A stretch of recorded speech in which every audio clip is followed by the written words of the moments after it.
अद्भुत मंदिर में हुआ हैरान करने वाला चमत्कार। आज मैं आपको चंडीगढ़ में रहने वाले विश्वास गुप्ता की कहानी बताने जा रही हूँ। ये कहानी आपको किताब में भी पढ़ने को मिल जाएगी। इस कहानी का अंत सुनकर आपके पैर के नीचे से जमीन खिसक जाएगी और आप भगवान शिव का नाम पुकारने लगेंगे।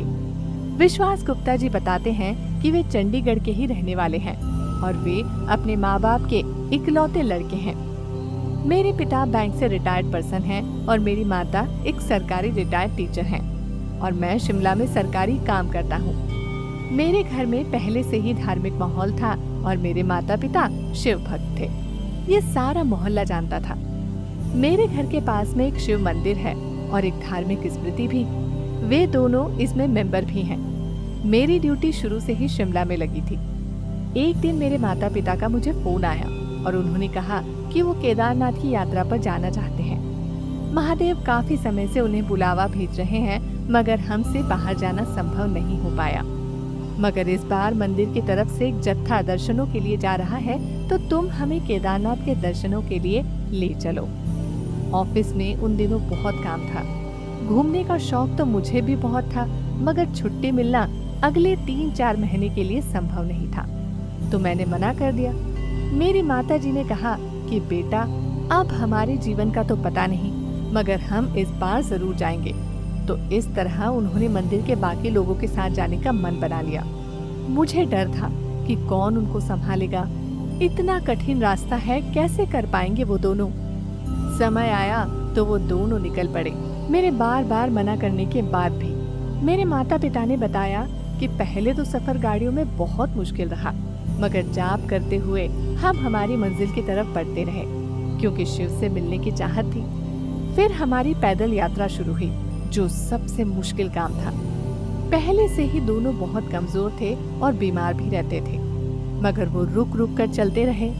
मंदिर के बाकी लोग काफी आगे निकल चुके थे और मेरे माता पिता दोनों पीछे रह चुके थे।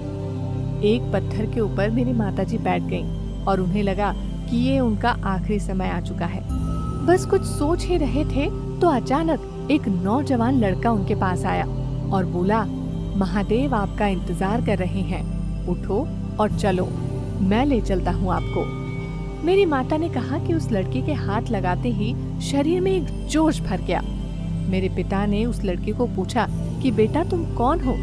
उसने कहा कि मेरा नाम अंकित है और मैं मुंबई से दर्शनों के लिए आया हूँ। सारे रास्ते वो लड़का मेरे माता पिता का ख्याल रखता, साथ साथ चलता रहा और जरूरत की हर चीज, हर काम में साथ दिया। रास्ते में मेरे पिताजी को सांस लेने में दिक्कत आई, तो उसी लड़के ने मेरे माता पिता को संभाला। अगर वो नहीं होता तो काफी मुश्किल हो जाती। तो आखिर वो तीनों भोले के चरणों में पहुंच गए, दर्शन किए। मेरे माता पिता बहुत खुश थे। वहाँ पर भी उस लड़के अंकित ने मेरे माता पिता की काफी सेवा की। फिर वापसी के समय अंकित मेरे माता पिता को छोड़ने नीचे आ रहा था। आधा रास्ता उन्होंने पार कर लिया था।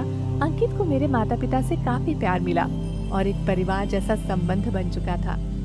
अंकित ने कहा कि अंकल आंटी, मेरी बहन की शादी अगले महीने है, आप जरूर आना, मुझे अच्छा लगेगा।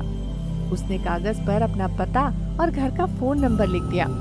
फिर अंकित मेरे माता पिता को नीचे छोड़ कहीं गायब ही हो गया। वापस आकर मेरे पिता ने मुझे फोन किया और सारी बातें बताई और कहा कि उस लड़के अंकित ने हमारी ऐसी सेवा की जैसे हमारा अपना लड़का भी नहीं कर सकता था। अगर वो न होता तो शायद हम रास्ते में ही मर जाते। तू तो हमें केदारनाथ नहीं लेकर गया, मगर अब एक काम तुम्हें जरूर करना पड़ेगा। अंकित की बहन की शादी अगले महीने है। अगर टाइम हो तो कम से कम वहाँ जाकर आना। मेरे माता पिता ने कहा कि अगर टाइम न मिले तो कम से कम शगुन ही भेज देना और उससे बात कर लेना। मुझे बहुत फील हुआ, तो मैंने वहाँ जाने की सोच ली कि फ्लाइट लेकर एक दिन में ही वापस आ जाऊंगा। कुछ दिन बाद ही मैंने सोचा कि अंकित के घर फोन कर एक बार शादी की डेट और हालचाल पूछ लेता हूँ और उनको मेरे माता पिता की सेवा करने के लिए धन्यवाद देता हूँ। मैंने फोन किया तो अंकित के पिताजी ने उठाया। मैंने सारी बातें की, कैसे अंकित ने मेरे माता पिता की सेवा की और धन्यवाद कहा। अंकित के पापा चुप रहे। मैंने कहा, अंकल आप बोल क्यों नहीं रहे?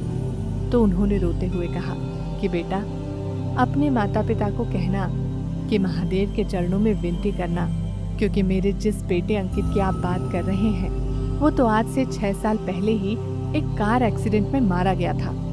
जब वो मुंबई से केदारनाथ की यात्रा पर जा रहा था, वो भी महादेव का भक्त था और केदारनाथ के लिए घर से निकला था, मगर उसकी लाश ही वापस आई। अपने माता पिता से कहना कि उन्हें खुशी है कि मेरा बेटा महादेव के सेवकों की सेवा में लगा हुआ है पिछले 6 सालों से। महादेव के चरणों में विनती करना कि महादेव उसे मुक्ति दें। ये सुनकर मेरे पैरों के नीचे से जमीन खिसक गई। मैंने सारी बात अपने माता पिता को बताई और उन्हें लेकर मुंबई उसकी बहन की शादी पर पहुंचा तो सारी बात सही निकली। उसकी मौत 6 साल पहले ही हो चुकी थी और आज भी वही अदृश्य रूप से सेवा में लगा हुआ है। महादेव उसे अपने चरणों में जगह दे और उसे मुक्ति दे। हर हर महादेव। तो दोस्तों, मैं उम्मीद करती हूँ कि आपको हमारा ये वीडियो जरूर पसंद आया होगा। हमारे इस वीडियो को लाइक और शेयर जरूर करें और चैनल को सब्सक्राइब करें। धन्यवाद।